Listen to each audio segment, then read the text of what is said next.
Germanna was founded by German immigrants in 1714. The first colony of German immigrants that came over came from a region known as Siegen in Germany, and there is a Siegen Forest. And so this area has become known and is now officially called the Siegen Forest because of that Germanna connection.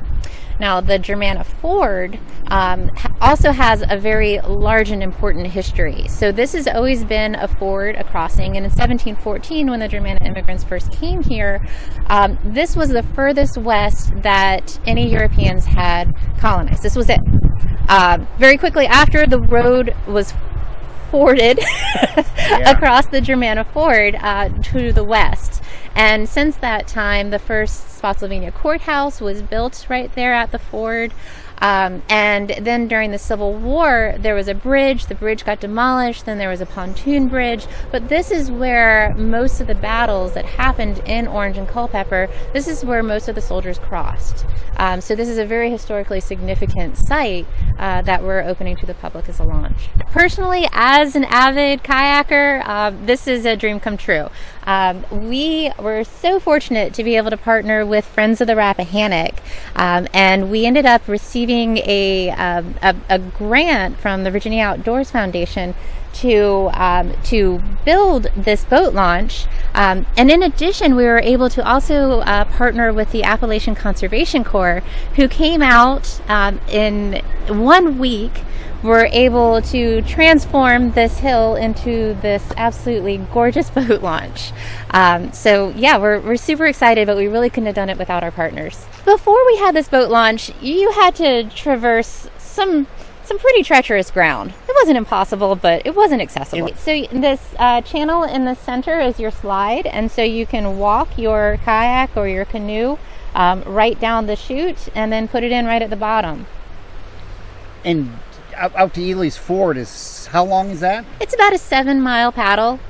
In the spring and early summer, it takes about 4 hours, so it's a pretty full day. But yeah, it's a wonderful trip. I've done it multiple times. It's gorgeous. And the great thing is that this is the furthest up on the Rapidan that you will find a public boat launch. And so I've had friends who are fishermen tell me that the fish in this area are at least double the size of what you find further downstream, because this is a relatively untouched area.